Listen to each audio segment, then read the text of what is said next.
Hello, welcome to day 2 of Vlogust. Yes, I came up with a phrase for this month-long pursuit of daily vlogging.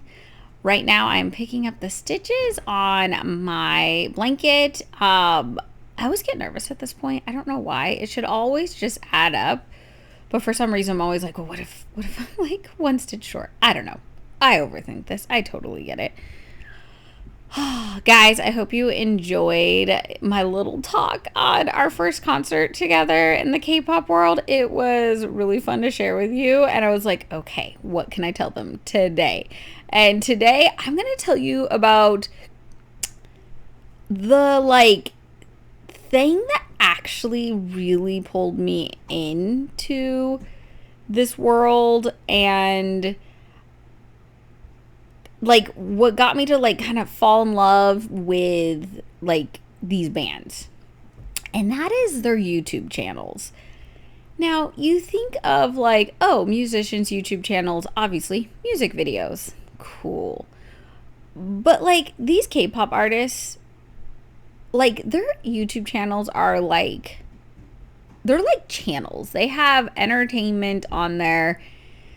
There's obviously the music videos are on there, but also behind the scenes of filming the music videos, the different members vlog. There's behind the scenes on their concerts. So you're in the what's it called? The green room. I don't know if that's what they call it, but the backstage room. And because of all of that, you really get to know them just as actual people, not just singers or dancers or rappers.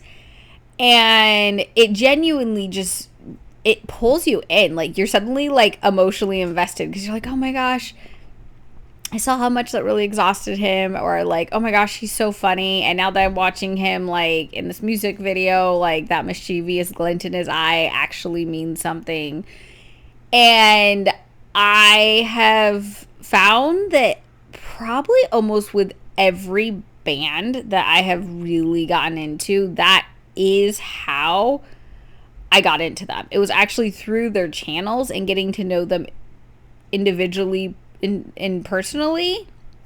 And then it was oh yeah, that one song, I did hear that, I kind of liked it, but now I love it. And that has happened to me with all of them, basically. I'm trying to think, I guess BTS would be the only one that didn't technically happen to, because I knew about them and enjoyed them prior to deep diving into K-pop. So I knew them more for their songs versus them, though now I know them as well. Don't worry, I deep dived on them too.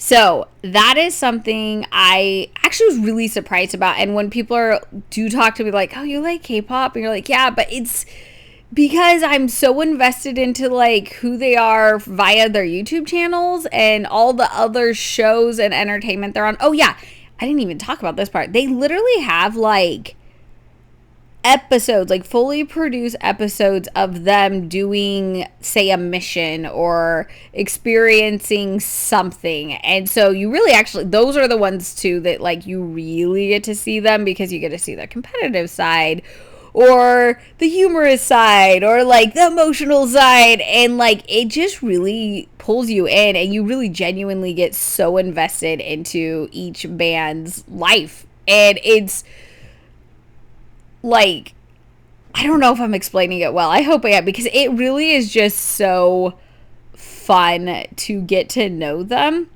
in a way that I did not get to experience bands when I was a teenager. These guys put out everything. They give their all to everything that they do. Sometimes it's concerning. You're oh my gosh, don't kill yourself. Putting so much into all this, but I do appreciate everything. And I talked about this yesterday at the concert, where it's every detail was so thought out. It's impressive, and it is noticeable, and I'm so here for it. I like too that they're also, not only are they just so funny, and they're like their sense of humor is off the wall. Like they're performing artists. I love performing artists. If you didn't know this about me, like I adore performing artists. So it's fun for me because it's like, oh, I get to see that world that I'm no longer like a part of. So it's also like it's like a lot nostalgic for me because that's like how my husband and I met, is we were performers in a show. And so there's also, for me, that also is part of it. It's like, oh, I know like where they're coming from, right? Like I understand and I love it, and I know how wonderful it is to like be connected to people that well, and it's amazing. So yeah. But the other thing is like, just as an example to my kids, they are good examples. They are people who pursue kindness. They're humble. Like with how much these people are known and how famous they are, they still stay so humble. And I'm like, you are actually a good example of a human for my children, and for all people that like get into them. Like these guys, like they are kind, they are humble, they think of others, and it's like all these things that I just love. And when you watch them, you see this consistently through just all the different K-pop bands. Like no matter what label they are on, this seems to just be part of that world, is just like this level of politeness and kindness that I love and appreciate so much about their culture. I don't know if this is like a South Korean thing or if it's just like in the K-pop world. This might just be the South Korean culture. Like this is just how you treat people. This is, yeah. So anyway, like I said, I don't know which one it is or if it's both. Who knows? But anyway, so yeah, the level of, so it, like I said, the YouTube channels have like actual shows that are fully like, you could tell, scripted / ad-libbed, so to speak, but like scripted as in like, okay, band, you're going to do this thing. Like a common thing we've noticed is they like to put K-pop idols or K-pop artists. Oh yeah, K-pop idol is like the more common term for the K-pop artists. Like that's what they're normally called. They're like, we're taking you to a house full of zombies and it's going to be scary, and here's your mission while you're doing that. And so this is like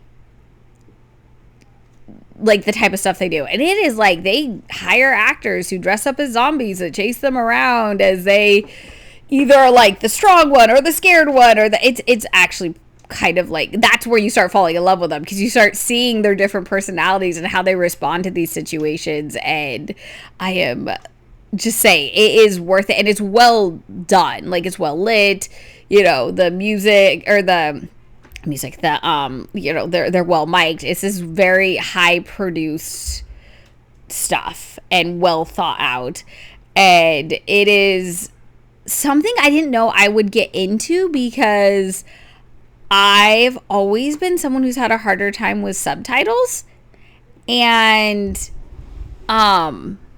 it's like I said, I just didn't know how I would do with that. But I've been finding that like the subtitles isn't an issue for me. Like I'm past that. Actually, there are some shows that we can't find the subtitles because no one have English ones, so we've like just watched it. Which Angie and I were like, did we really just watch a fishing show in Korean with no subtitles because Lino and Yuno were on there? And the answer is yes, we did. We 100% did, and we loved it. We spent like 2 hours watching it. Don't get me wrong, this is after like 10 months of like watching Korean stuff. So it's interesting to like, just where your brain can go from going to like, I used to be scared of like anything with subtitles to now where I'm like, I don't even need subtitles. I'll just watch it. Like it's just, I know it's going to be well done. And yeah, guys, I've gotten in deep. And that's the other thing. Another reason why I like their YouTube channels is for the music side of it.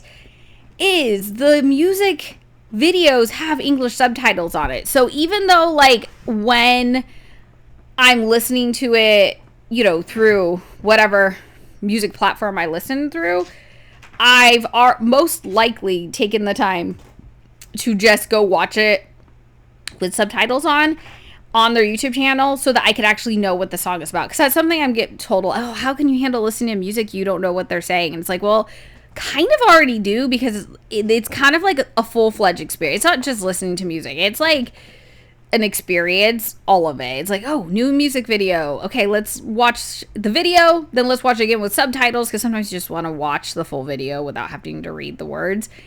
And then it's like, okay, now add it to my playlist. and then by this point too, you maybe have already watched like behind the scenes on like, this is what the song means to the band members and stuff like that. So it's not just you're just suddenly randomly listening to a bunch of songs that you don't know what they're saying because they're speaking Korean. But like, to be clear, there's a lot of English words in these guys and girls songs.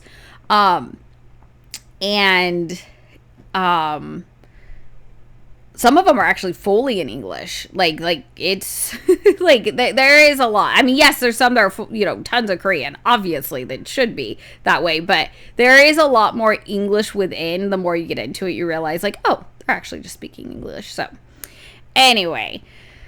Okay, guys. Well, I've gotten 2 rows done on my blanket. I'm so excited. Like, this is already getting me to where I want to be with finishing this by the end of summer. Okay, talk to you later. Bye!